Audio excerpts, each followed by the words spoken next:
Good morning. It is Thursday, August 15th.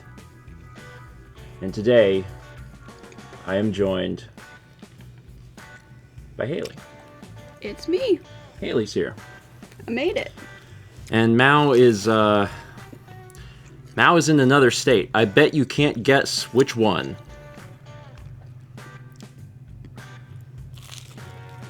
Nope. It's not this one. I mean, it's not even Wisconsin, though. Oh, that's true. That's true, actually. She's near my home. Yeah. Because I was a border kid. I grew up between... She's visiting your family.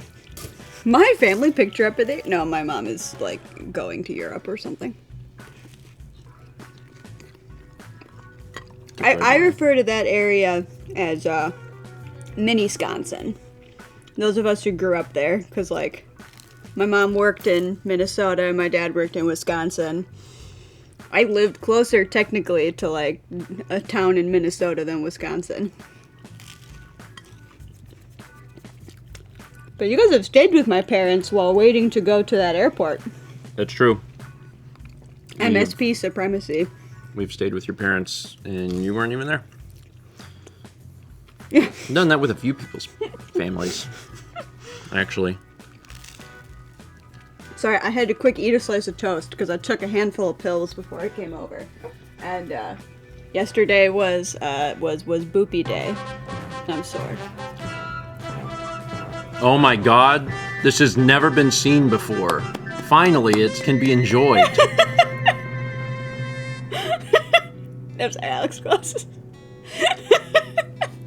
That has never been seen. That's been in there for several months.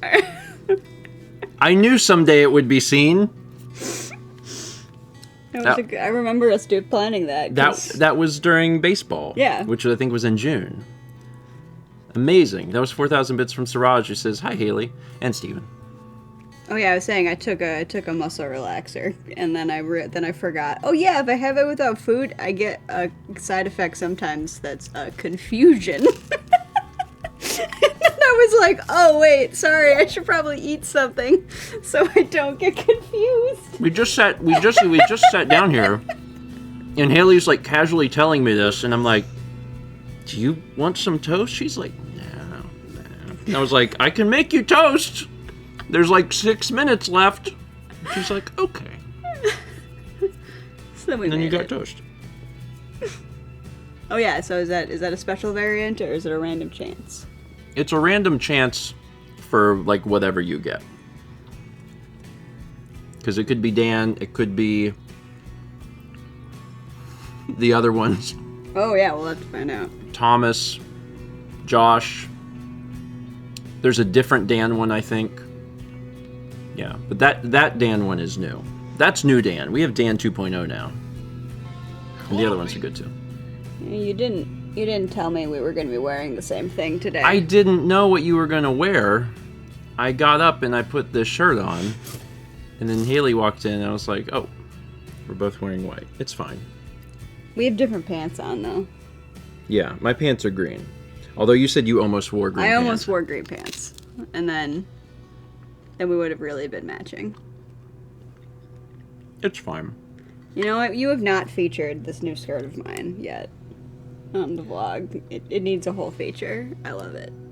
I mean, I don't normally do features of people's clothes. But mine are cool! I do. Okay, actually, I do sometimes do features of your clothes. That does happen occasionally.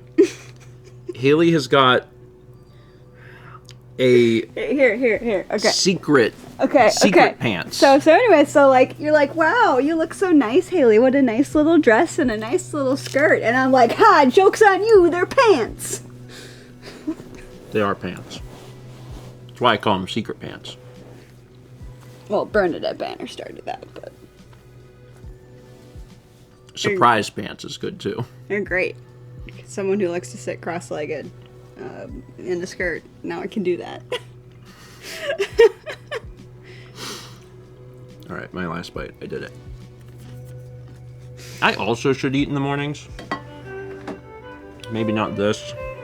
An ambitious blend of confused flavors. Tiny Eddie's coffee-infused coyote popsicles. Oh no. 1,000 bits from Little Light One, who says, so recently, while my brother and I were cleaning, we found our old PS2 with Dance Dance Revolution. Ah, the memories. Also, what will I eat for breakfast? You shouldn't be freezing Jeff like that. That's a little rude. But coffee infused is so accurate for Jeff? Yes, that's what I mean. You just would have to kill Jeff, and then you did it. 5 minutes into stream. You just have to kill Jeff?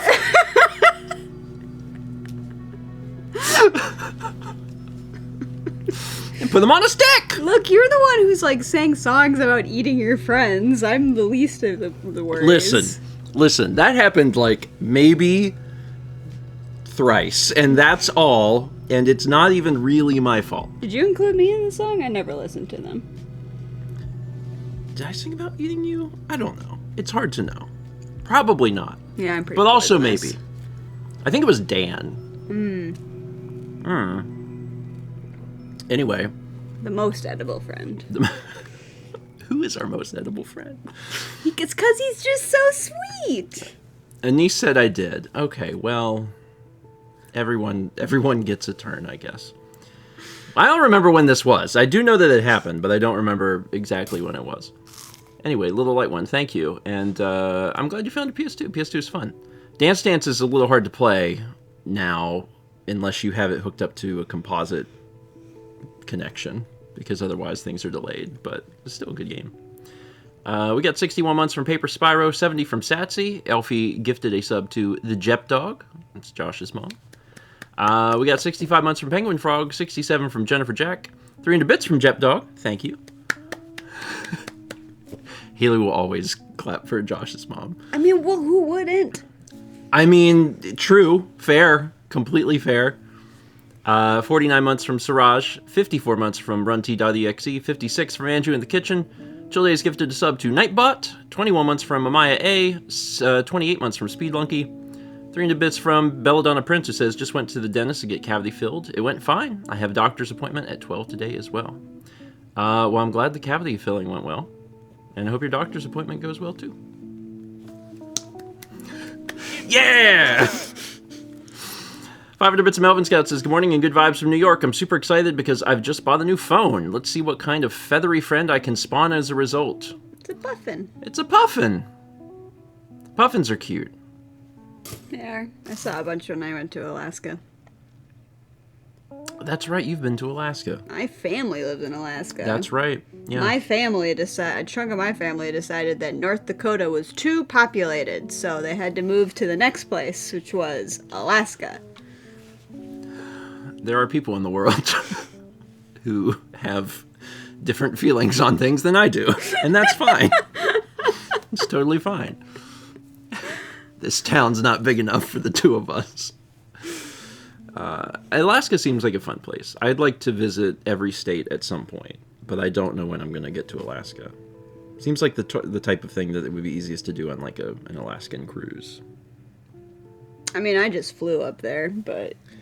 Yeah, you have like someone to see. Yeah, that was because so both my grandmas had died before I was born, and one grandpa, but I did have a great grandma, and she lived in Alaska, so I went up there for her 90th birthday. Oh, that's cool. That's a neat experience. Have you been to Hawaii? Probably not. Okay. No, my cousin was born there because my uncle was in the military. So we have a lot of stuff from Hawaii in our house. That's the thing about going to visit the states, is that there are two states that are harder to get to.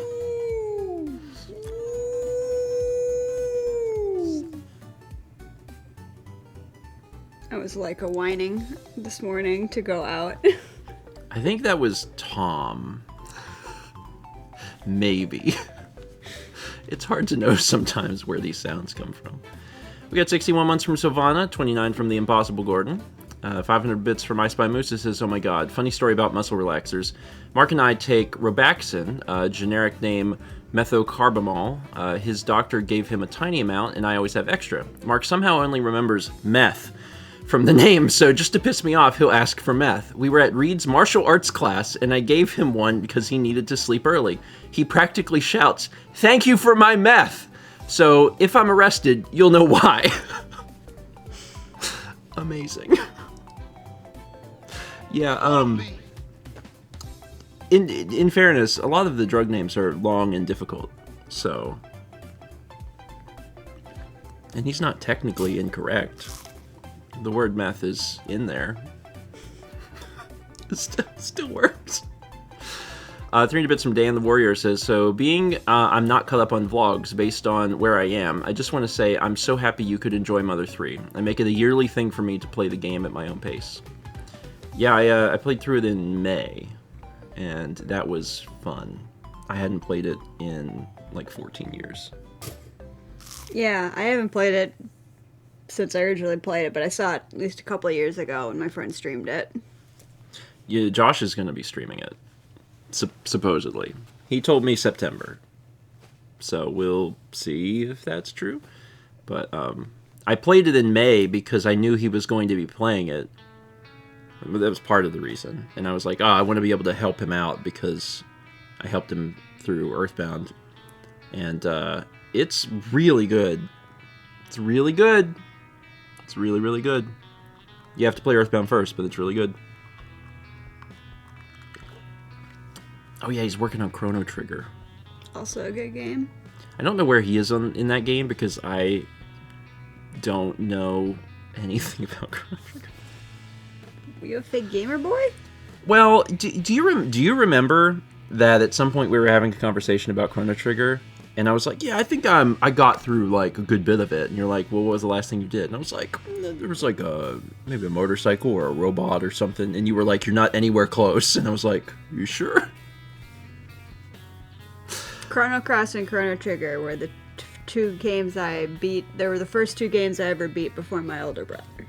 And so I have really good memories of it. So I was upstairs doing something else. My brother had all of his friends over, and they were trying to beat the boss in Chrono Trigger, and he went and got me to ask about my expertise. And I felt so cool because it was my cool older brother. And then he called me when he was beating Chrono Cross years later. And he's like, what am I doing wrong? And I was like, let me tell you how to beat it, because there's a little trick. So that's my fun memory. Yeah, I played it like a million years ago, and then it was years later that I was having the conversation with Hayley, and like my memory of it was like, yeah, I played it a lot, but apparently no, I did not. I think what it is that I've started it like 3 or 4 times in my life, and I've never made it any further than that. Something else comes up and I never finish it. So yeah, I liked that game a lot when I was younger. You know, I picked up Chrono Cross on Switch. Also very good. I have always been a Chrono Cross defender, and it is so good that Chrono Cross lovers finally are getting their time. Like, you know, like I was growing up in a time of pretty toxic gamers, and everybody was trying to be like, you're a girl, you're not real, you didn't actually play the game. And I was like, oh, I actually really like Chrono Cross. And they're like, that's how I know, you're dumb. And I'm like, what? It's a really good game. And they're like, no, it's not, because it's not Chrono Trigger. It's not Chrono Trigger 2. That's the thing. I'm actually thankful that I played part of Chrono Cross, and then I played Chrono Trigger, and then I went back to it, because then, like, I got to appreciate Chrono Cross by itself in a void, and I was like, this is an extremely interesting game, and, like, plus, like, the people who work on it did, like, Romancing Saga, which, you know, they were JRPGs that tried interesting things with battles. Like, Chrono Cross was, like, one of the first games I ever, like, the first, like, turn-based kind of RPG where the game didn't force you to level grind. Yeah. And so I recommend that game to everybody because it has a pretty snappy pace, because it's like battles are basically optional. You can run away from basically any battle that's going wrong. You can just run away, and it encourages you to use all of your moves, because your moves are used once unless they're consumables, but they're used and then like you activate them during battle, so like there's nothing stopping you from using like really cool summons every battle if you can set it up right to use it. But and you can hit the bricks on like any boss, and it's the funniest thing in the world to me. That that's like this big high stakes battle, and you're like, oh shoot, I screwed this up. So you run away, and then everyone's just like staring at each other. And I love that. Yeah, grinding in RPGs is. Some people still want to do that, but in the year of our Lord 2024, I don't want to do that. And sometimes playing older RPGs, it can be a little difficult because I'm like, I hate getting to a boss at like a casual, like not running from battles, just like fighting, but working my way through a thing, and then getting to a boss and getting stomped, and being like, and then going online and be like, oh, well, you got to go back to the forest and fight more bees. I'm like, I don't want to fight more bees. It's not what I want to do. Like, the only like, you don't even get, like, you get some stat bonuses, but, like, you basically only do it if you're, like, looking for, like, rare crafting materials kind of thing. But anyway, I always really, really, really liked Chrono Cross. I thought it was extremely unique. I thought it was very fun. I love the characters. I love the art. It was one of the best looking, I still say it was one of the best looking games on the PlayStation 1. Yeah. I do feel bad that people don't get to appreciate how good it looks on a CRT. On a CRT, that game is beautiful because it's just all blendy and like watercolory and just like so bright and so shiny, and everything about it just looks so good. I wonder if the new version has like a CRT filter, because sometimes they'll include that on the remake stuff. Yeah. I don't know if they did that or not. Yeah. Did you say you played some of Chrono Cross before you played Chrono Trigger? Yes. That's interesting. Yeah, because my brother just had a stack of games, and I just was like, I like JRPG. And then I started playing Chrono Cross, and like honestly, I didn't even get to the part that like really connects it to Chrono. I mean, I could do a whole. I mean, I know too much about the Chrono Cross Chrono Trigger connection that I could do another 155 slide PowerPoint like my Xenogears one, because it's not as confusing as Xenogears. It's sort of like the first little bit of Xenogears, but it's still pretty confusing. The games are still like tangentially connected. Yeah, but then we start getting into like dimensions and like what happened, and like if you change the future, what happens to the future that you changed? Where does it go? Like, where does the original future go?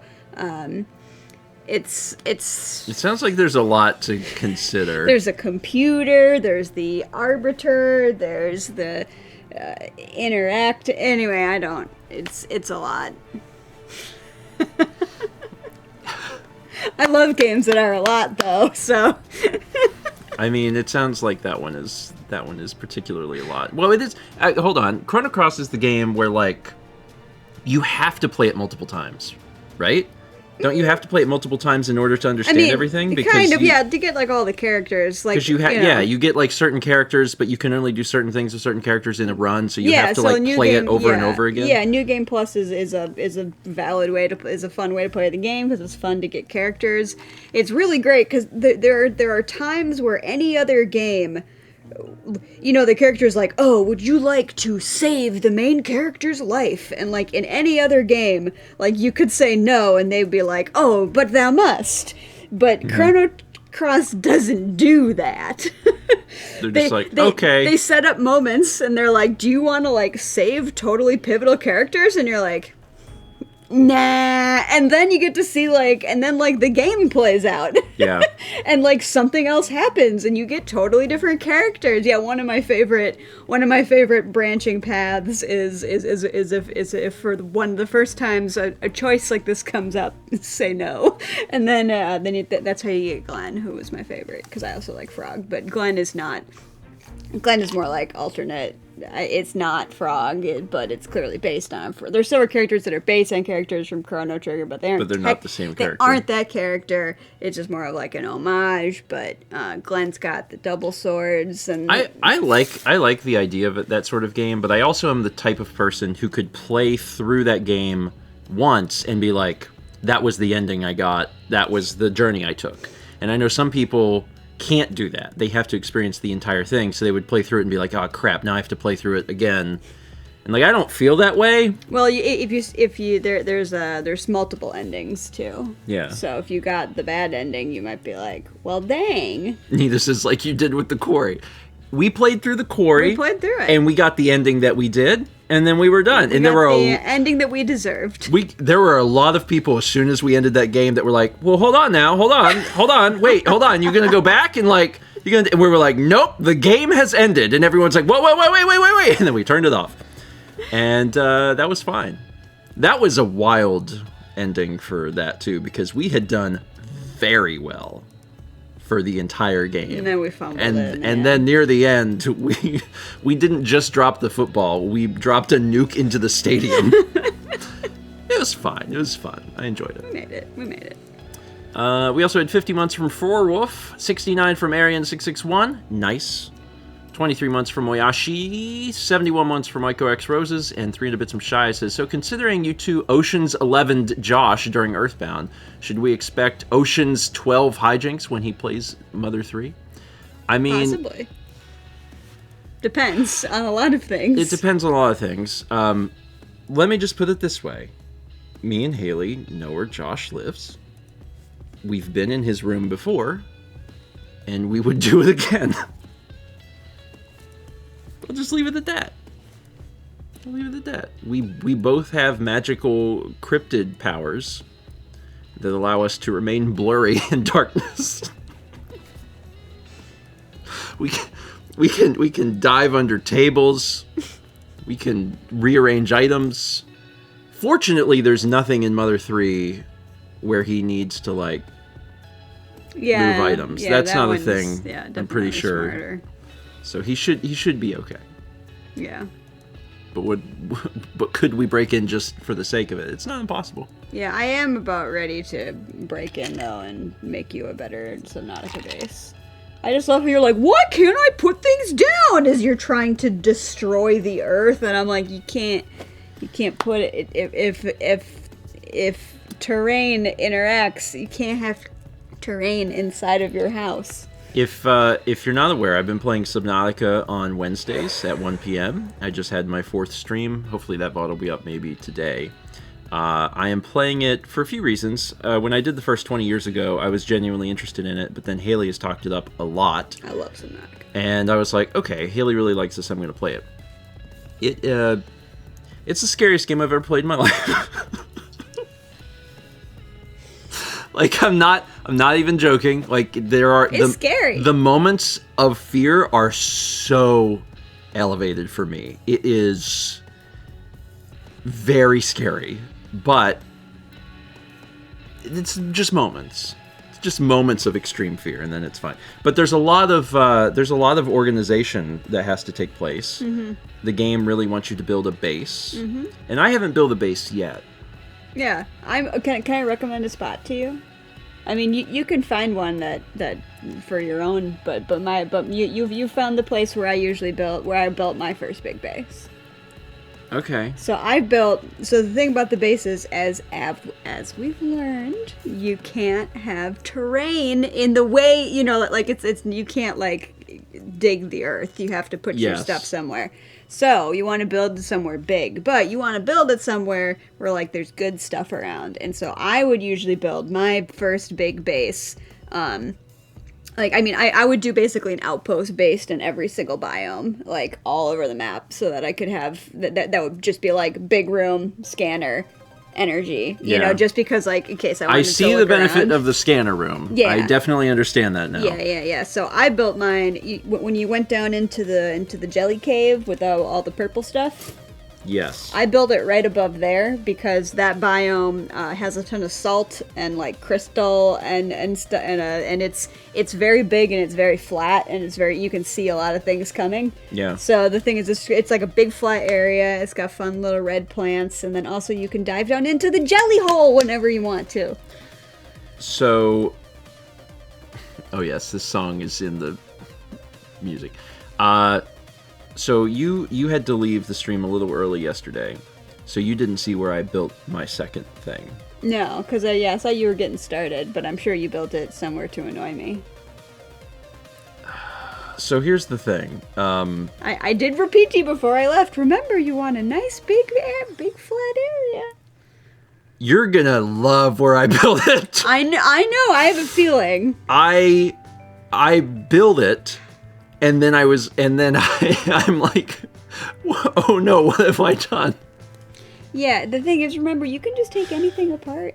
I know. You can find your own big flat area. I know. There are several biomes that are large and flat. Chill J says, I'm amazed the game let you, honestly. I built this thing in a place where it should not have let me, but I built a bioreactor and a scanner room. And for those that aren't familiar with the game, you have to have some source of power.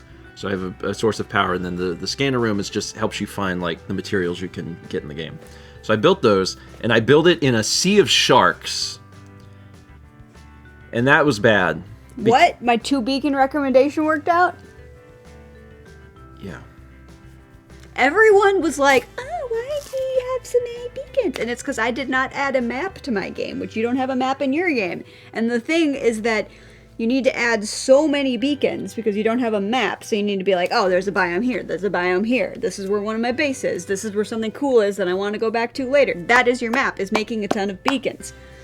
And people are like, why do you want to carry around 2 beacons? And I'm like, because they take up only 1 spot every time. Just like the tiniest little bit.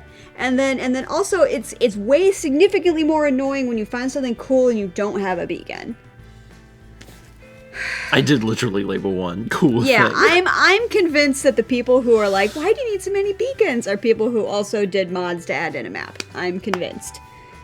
Because, of course, you wouldn't need that many beacons if you have a map, but if you're playing the base game, you need so many beacons. Well, I am glad that I had 2 beacons. Yeah. I am glad that I had 2 beacons. The other thing is that when you have a scanner room, it makes cameras, and then you have those on I your... love those. So you can They're go so to fun. you can go to the cameras on your navigation list. Sorry, we're just talking about Subnautica Yeah, now. no, that I do that too. No, you drive it down into something cool, and then you follow it down. Because you get to pilot but they it.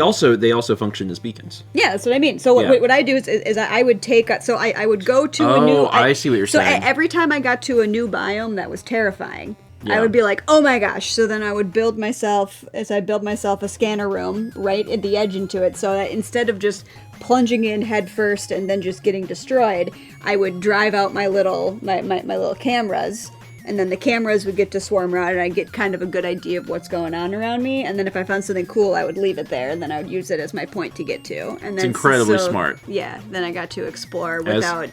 As without opposed my to me, body. which is like, well, let me jump in my Honda and just gas it down into this ravine and pray to God that everything's okay when I arrive. Yeah, see, that's what I did. Every scary new biome, instead of sitting there and being like, oh god, oh god, oh god, I'd be like, scanner room time, and then we would explore it with the camera. It's a great idea. I will forget by Wednesday, but maybe that's fine. Maybe it's more fun to just see me freak out over and over again. To be fair, you have been killing it with the Cyclops parts. So like, so you have found so many. You found all but 1 already. Yeah. And that is wild to me. Because again, like the things are somewhat randomly generated, so I may have just gotten a real bad roll my first time. But like, yeah, like the Cyclops is going to be a ways off. Like, there's so many parts that you're having to scan. But the fact that you only need to scan 1 more part is wild to me. Because I'm like, how did you do that? Like, I was out, I was like 20 hours into the game, and I'm like, when am I going to get to build this Cyclops? Like... I can't find all the parts. I have thoroughly enjoyed the video game. I highly recommend Subnautica for anyone who is into survival crafting games and doesn't mind being occasionally horrified. It's not a horror game. It's definitely not a horror game. But there's just... It's situationally, it is terrifying. Yeah, it's a scary... Yeah, because, like, I also don't... I don't love seeing... I do not like seeing structures under the water. Like, strongly dislike, and, like...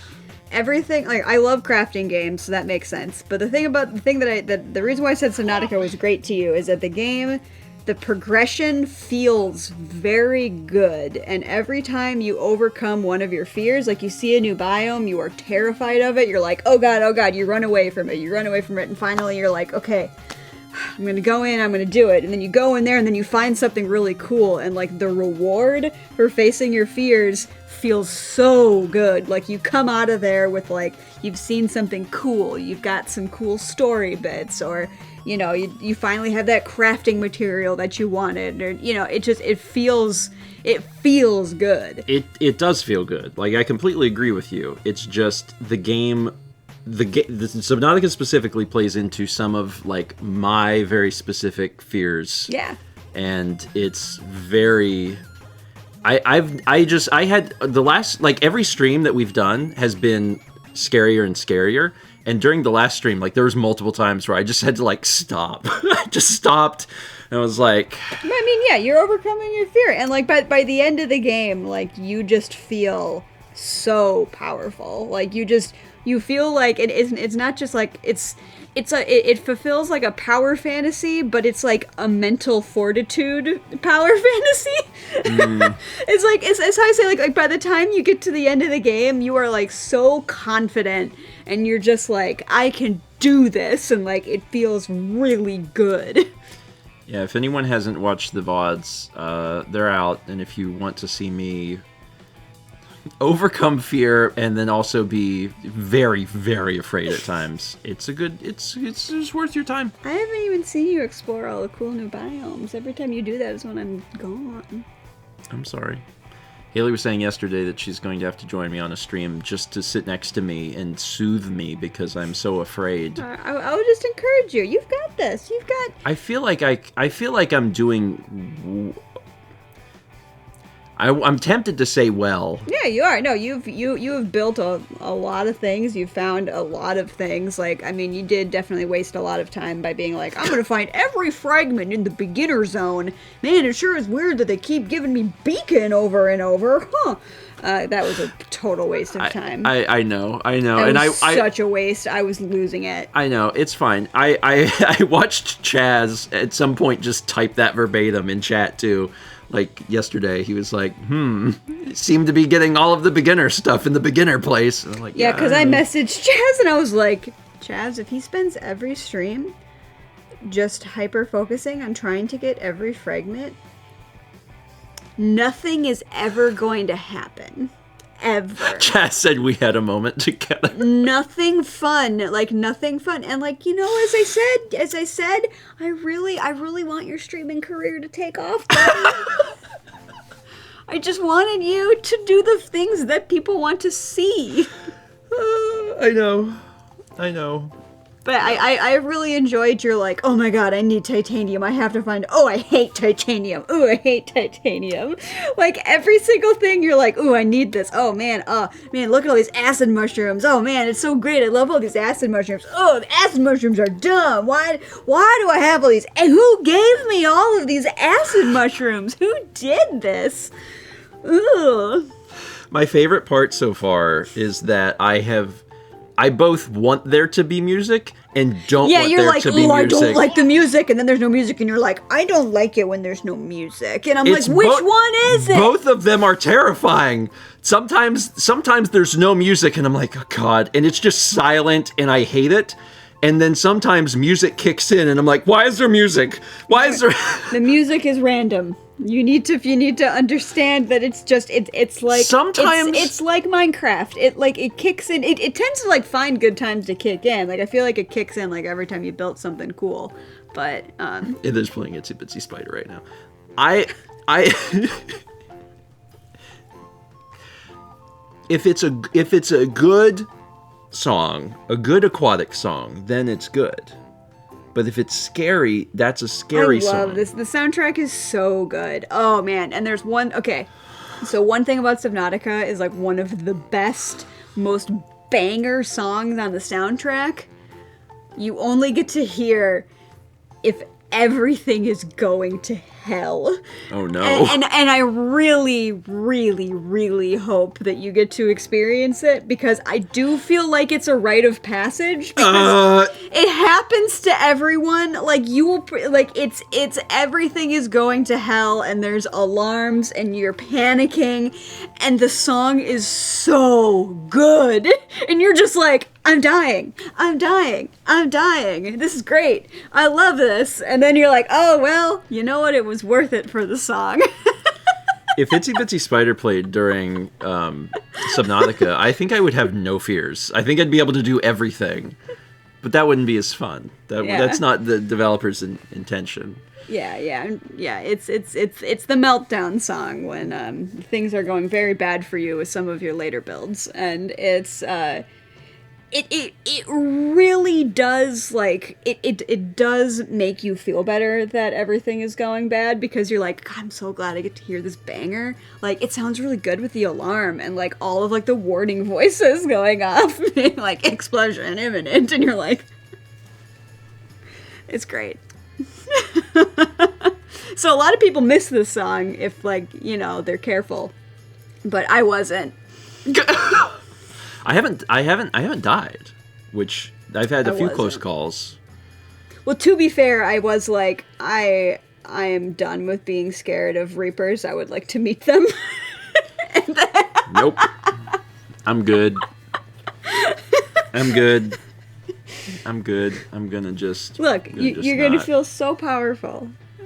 There are so many areas I'm so excited for you to find, because they're the areas that made me, like, almost pee myself. I was so afraid. I was, like, cowering in real life.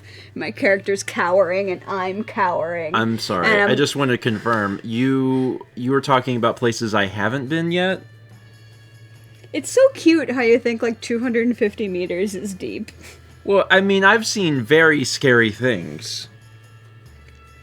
You've only seen the nice ones, so you have Be not sure to seen tune in any of every the scary- Wednesday, because one of these Wednesdays I'm just going to have a heart attack. So be sure that you're tuning in. I'm so excited. I think other people know what we're looking forward to, but there's a very good voice clip about it. And oh wait, did you hear the voice clip when you went into the dunes? About, are you sure whatever you're doing is worth it? Yes, I did remember How that. did you feel? Because the second I heard that, I drove in and it's like, are you sure that what you're doing is worth it? And I was like, nope. And I turned around and just that was a very alarming thing to hear. That's one of my favorite voice clips in the game, because you immediately are like, it's not. Yeah, I don't want people to not play this game because they think it's a horror game. It is not a horror game, but it's an emotional experience. But it is frightening. Yeah, it is absolutely frightening at times. Yeah, there's another voice clip. Some people were alluding to this future biome, and it's not even that scary of a voice clip. It's actually kind of a funny one. But then, like, you hear it and you're like, what? And then you look and you're like, But the voice clips are very good in the game. I love the voice acting. Jess says, I won't play the game because it's a horror / fiddly inventory management game. Yeah. Yeah, right. Yeah, it's like I do recommend. There's a version on YouTube where someone has, like, put in all of the alarms and, like, the voice clips of, like, all of the errors and stuff, because it's just like, is such a banger, is such a club banger, and it's so exciting, and it really makes you feel a little bit better, and it really adds to the moment. So I hope you get to experience it, because I do feel like it builds character. Every week. I love this game. Every week, just a little bit more stress. Just a little bit more stress. Yeah, I'm just so excited, because the one that has the voice clip I was talking about, when you finally find it, because I remember finding it and just going like, whew. and then I was like, this place scares me. I'm gonna build a base here. Yeah, that's what I do. But as I told you, and every time I find a new biome and I'm too scared, that's what your little cameras are for. You just build it right at the edge, so you're in a safe biome that you trust, and then you can just jut it out into it, and then... Or, if you're me, build in a sea of sharks. So whenever I got out and got into my car, they're just like, boom, boom, boom. And like I'm watching my car's health go down, and I'm like, I have to get out of here. They're going to destroy my car, and then I have to swim out of here, and that is bad. So I ran real quick. In the second game, I was like, ooh, I'm gonna build this fun, cute little cove in this nice little cave. So I'm building my little base in the second cave, and I'm like, oh, it's so fun in here. I love this, and like this is like a great entrance to further in the game, and what a cute little base that I've made.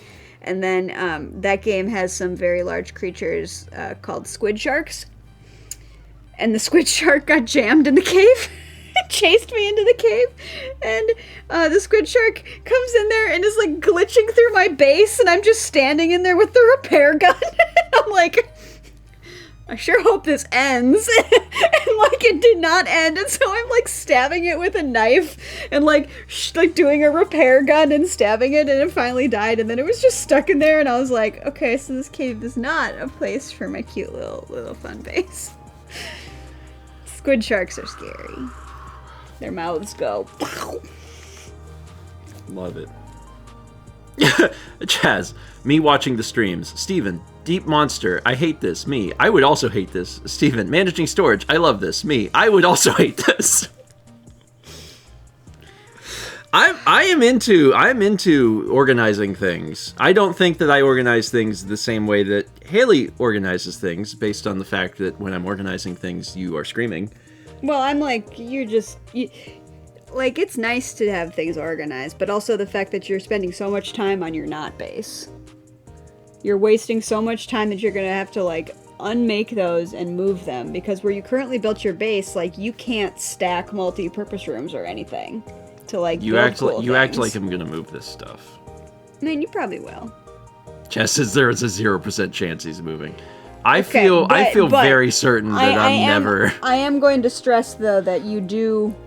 There is a lot of cool content of things with the base, and a lot of it involves being able to build up.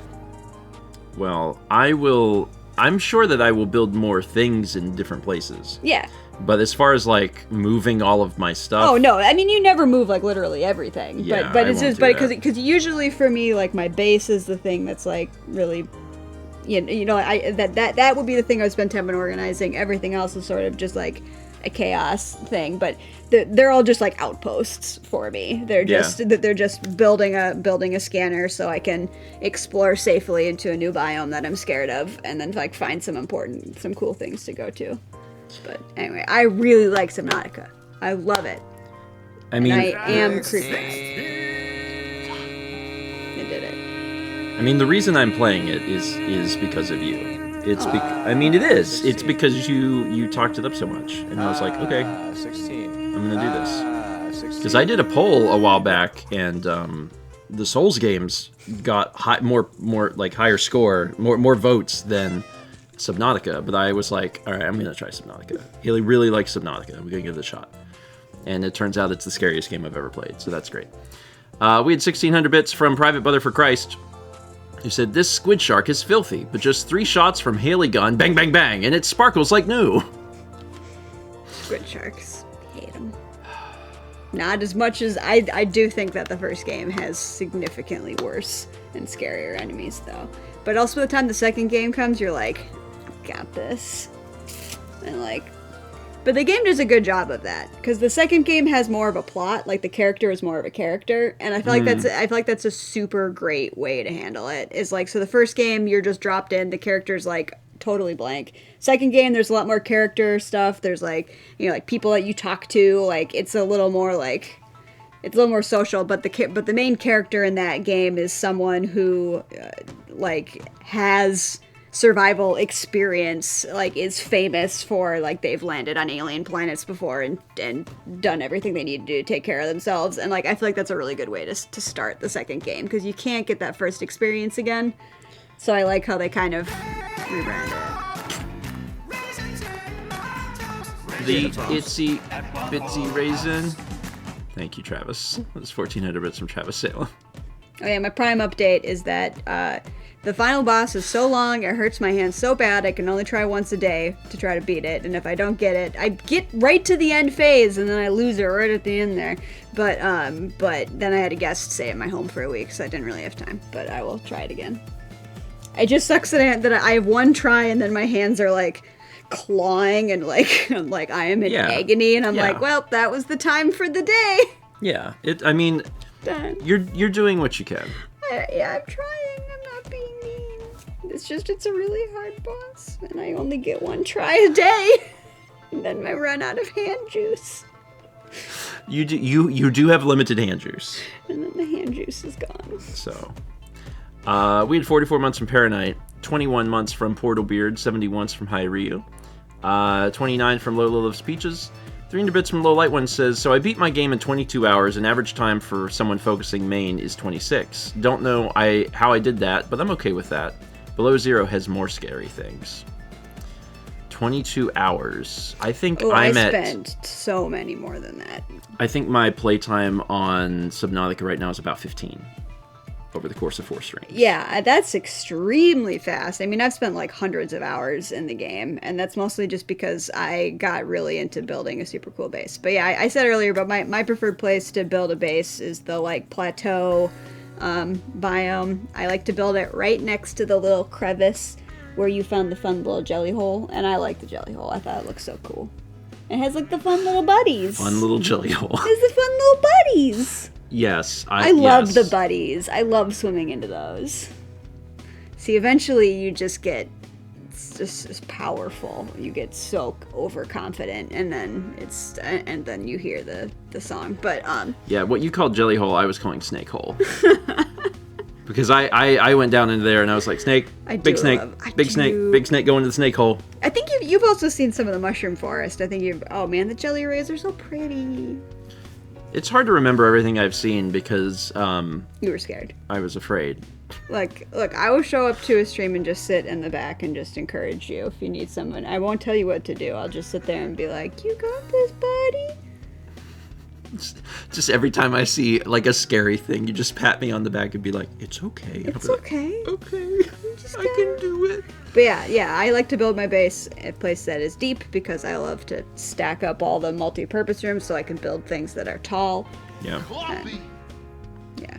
At some point I'll do more base building, partially because I have to. Yeah. Oh, you need to build yourself. One thing that you haven't built that you have is like there's like an outdoor planter. Eventually you're going to find some other things, but you don't always have to catch fish to put inside your bioreactor. You can like grow greenery and then just shove that in there. Yeah. So I saw that was an option.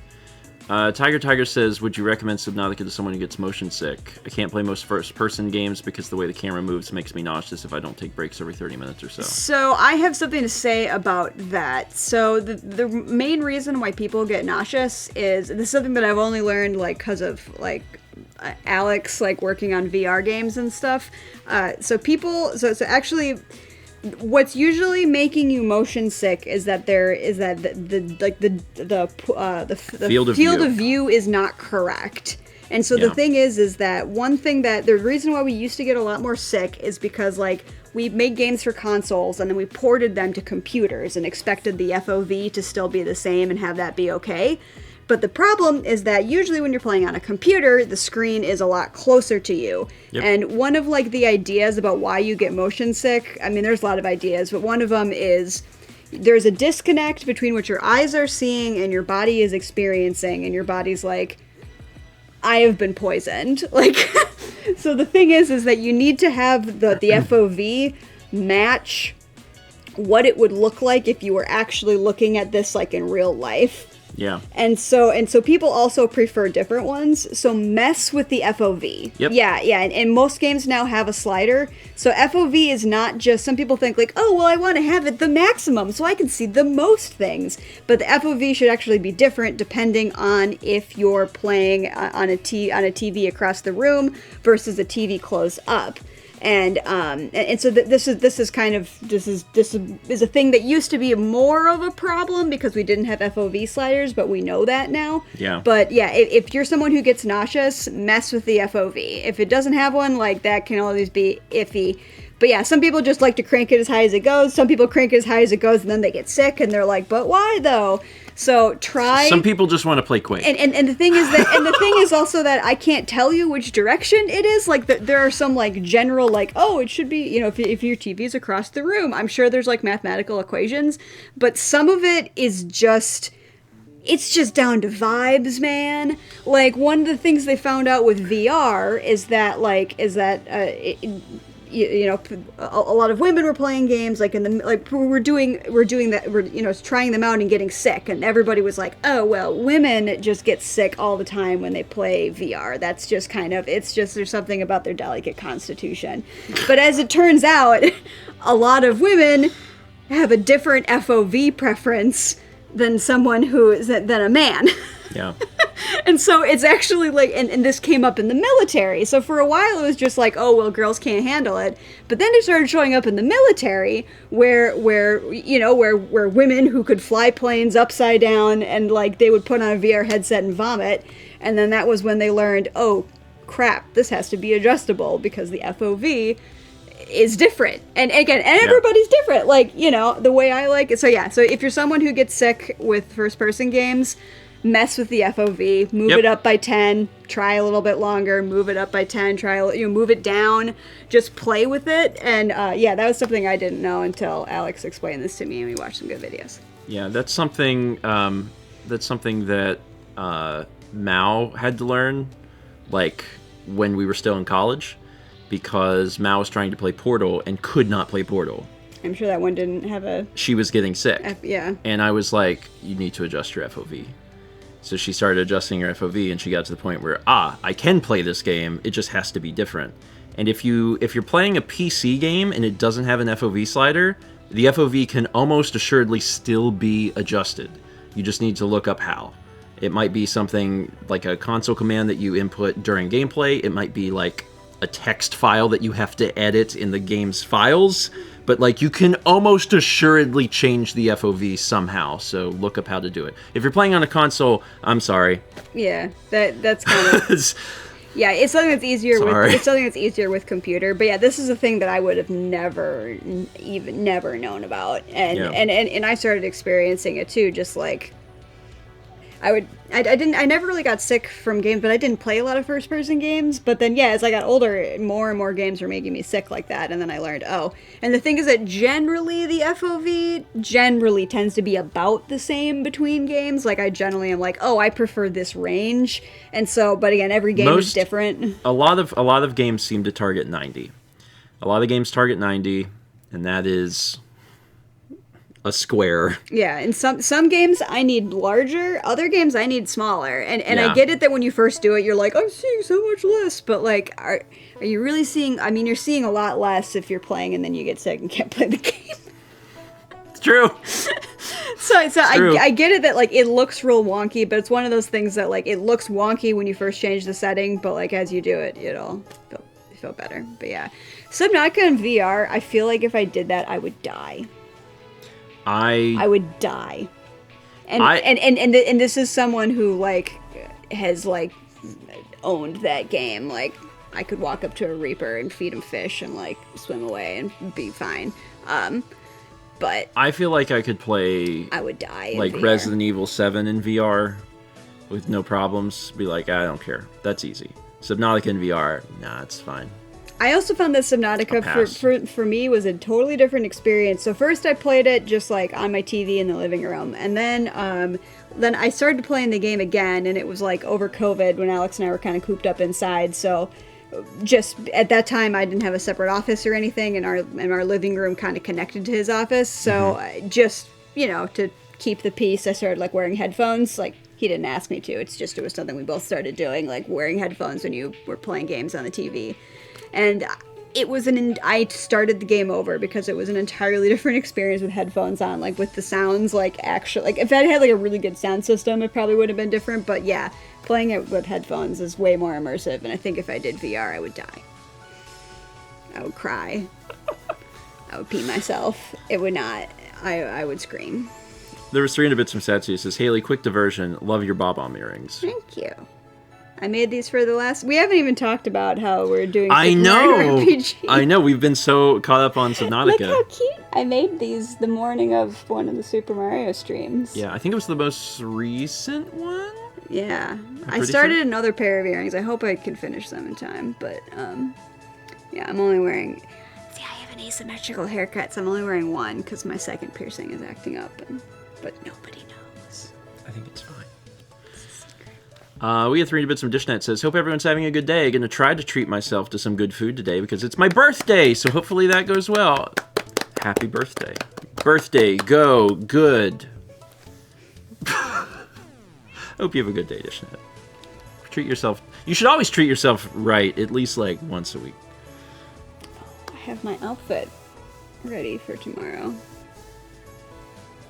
Oh. I got it. I actually got the outfit a while ago. Oh, so you've like been prepared. I've been prepared for a long time. I wanted to let you know. I know we have been using the green screen. Yeah. But if you want to do something that uses green, we can just skip the green screen because it's Yeah. not important. Okay. So Yeah. for future reference. Yeah, I there might be some green, but there originally wasn't, but there might be because I'm making some accessories that I may or may not finish, but we'll find out. Okay. Well, I'm very, very excited about it. We have 300 bits from Glasses and Cake says, the talk about the permanence of the Chrono games reminds me to ask, have either of you played Baldur's Gate 3, and if so, what are your thoughts? I have not. It seems like it's a game I would like. Exact same. Like, you know. Yeah, But I just haven't played it yet. I have seen a lot about it, and I've had a lot of friends that have played it, and I can tell it's a game that I would enjoy, but that I don't have time to play it. And I hope at some point I do, because it looks like it would be a lot of fun. Yeah, like it's a game I'm definitely going to play at some point, but just haven't played it yet. Yeah. So MTappet says, so no Zelda tomorrow. So no, Mao is out of the state. She is hanging out with family. She gets to see a ton of family. She's really excited about that, and I'm excited for her. And that means that Hayley is joining me tomorrow at 8 p.m. Eastern for Mario RPG. Yeah. If you've never seen our Mario RPG streams, you're in for a treat. We just got to Marymore. Yeah. Yeah, we've decided this is like the best possible game for us to play and then put down and then play again because the two of us have played it a lot of times. We know it really well. It's a game that we can pick up and we aren't going to be like, oh shoot, what were we doing? Because we've the last time that we played it, it's been like months. Yeah, we go several months between each stream, so it takes a while. But one of the highlights is that every single stream, Hayley comes up with a completely different Super Mario RPG inspired outfit, and it's really fun. It's really fun. You do a really good job. This one's a little different. I'm excited though. I'm very excited to show off what it is that I've gotten. It is So it is old. Yeah, if you missed the first 3, I think we've done 3. I think we've done 3, maybe 4. If you missed the first few, they are all on the VOD channel. So there's a playlist there for Super Mario RPG. Yeah, I think 3 because the first one I can't remember if I wore anything for the first one. You did. I think I did. You did. It was inspired by Malo. Oh, that's right. That was what started it. And then I did the balloon one, and then I worked a little harder on the next one, and then this one is a different kind of effort. I think the game came out like last October, November. So like the game's been out like almost a year or something, and we've played this. This will be the 4th stream. November sounds right. Mm-hmm. Yeah. So we're not moving quick, but we are moving. Yeah, and like, you know, again, it's not a thing where we're going to spend the first hour like, what were we doing? We're like, all right, we are in Marymore. We should definitely screw up the mini games. So because my favorite part is when Mario gets the double smooch. Okay. I mean, that fits with the lore. Yeah. Yeah, that's right. Mario and Mallow and Gino are in a triad relationship. It's getting complicated. It's getting complicated. I don't even know what's going to happen when Bowser joins. We will have to remember our voices. That's probably... Yeah, it's very, very, very pro-poly Super Mario RPG. I know that Gino's voice is Christopher Walken, and sometimes it takes me a while to get into that voice. Like I have to, there's like a phrase or something that I have to hit, and as soon as I get it, I'm like, all right, I'm there. But until I get there, I'm like, oh no. I'm so bad at voices. I feel like I could if I got over myself, but I wish I could do fun voices. I think you do fun voices. Especially because I'm DMing my first ever D&D game tonight. That's right. You must be very excited. I'm terrified. I am absolutely terrified. Sorry, Satsy reminded me. 3 different Satsy says, I wonder if you can be trained that when you say things to announce, you also run beans. I can't, but I got there. Beans are going. Yeah, my brother and his wife really wanted to play D&D. Yeah. And so they were like, well, can you do the game? And I was like, so anyway, so I got like the beginner thing. So, the Lost Mines of Phandelver. Yeah, so I'm like, yeah. So Alex got his character to me a little late. So his character, I'm like, well, so I gave everybody a nice info sheet with their backstory and who they would know in the area and everything. And you won't get one of those yet, but we're still figuring out. We know enough about his character to get going, because he just figured out his character sheet yesterday. You did ask him to do it like multiple weeks ago. Yeah, my brother and his wife finished it a long time ago, so they've got Little Lord. My brother has a Little Lord Fauntleroy, the human bard child, and then his wife is playing an Aarakocra named Bird Person. We'll see how this goes. I DM'd Lost Mines of Phandelver in what feels like another life because it was so long ago, and it was very, very fun. I was surprised how goofy their characters were. I was like, I just didn't know what to expect from them, and then they both gave me very goofy characters. But yeah, hopefully I don't screw it up. I mean, the first one I know is just like, fight goblin, bam bam. Okay, and also like they have a child, so the games will be short, but yeah, hopefully I don't screw it up. You'll be fine. You'll be fine. I'm nervous. You are extremely creative. You are extremely creative, and you are good at improvising, so you will be fine. I mean, I already like wrote all of their characters into the story. Like I had already changed a bunch of things to make sure that their characters' backstories line up, and the things that they want to accomplish will be accomplished in this smaller campaign. And I worked it all. In. So. That part is like, it's a lot of work, but it's very rewarding. Like for the DM to see those things play out, because I remember when I ran that module, I did. Jarrett was one of the characters. Jarrett was with us, and not Jared the drummer, my friend Jarrett from Myrtle Beach, and he had been really into it, and he had written like a pretty detailed like story that he wanted to incorporate, and I managed to really, really get that like deeply intertwined into one part of it where they're like, he finds out that like it's like his long lost brother is part of I don't know. Yeah. I just remember it was like an emotional thing, and like Jarrett got emotional like in character. It was great. That was just a very cool thing. So they gave me like nothing, but that kind of was good.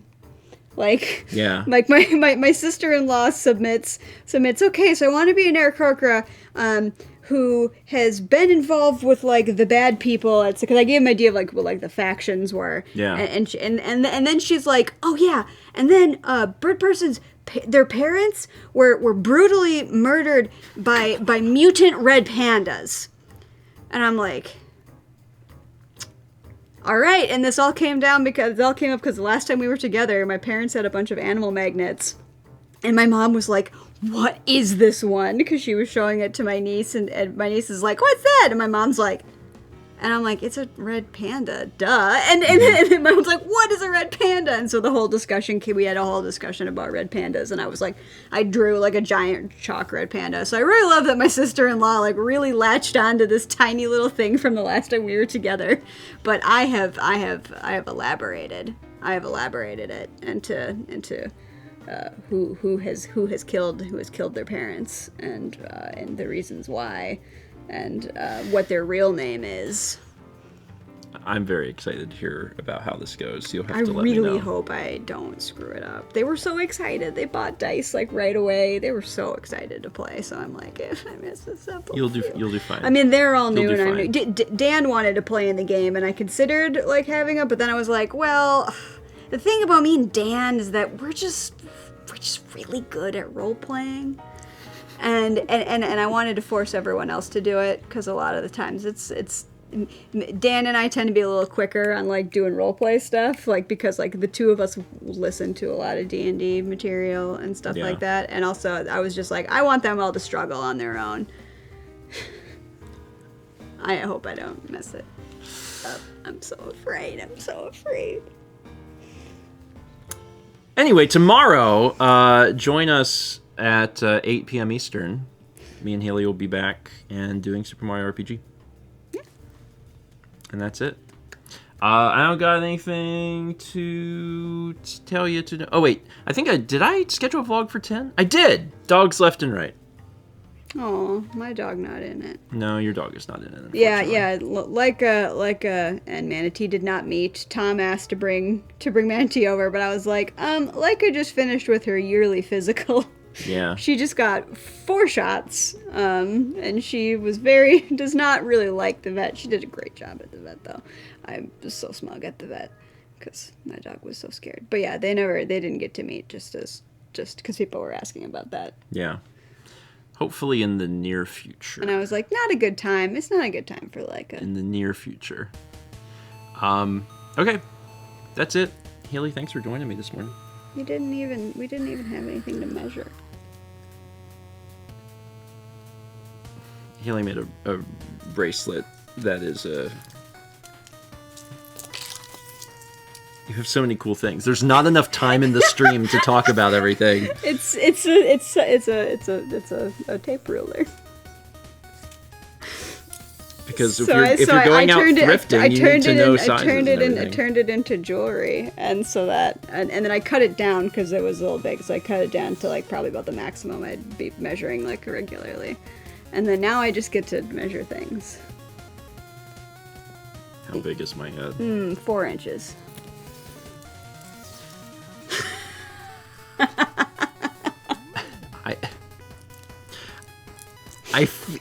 I feel strongly that I am larger than that.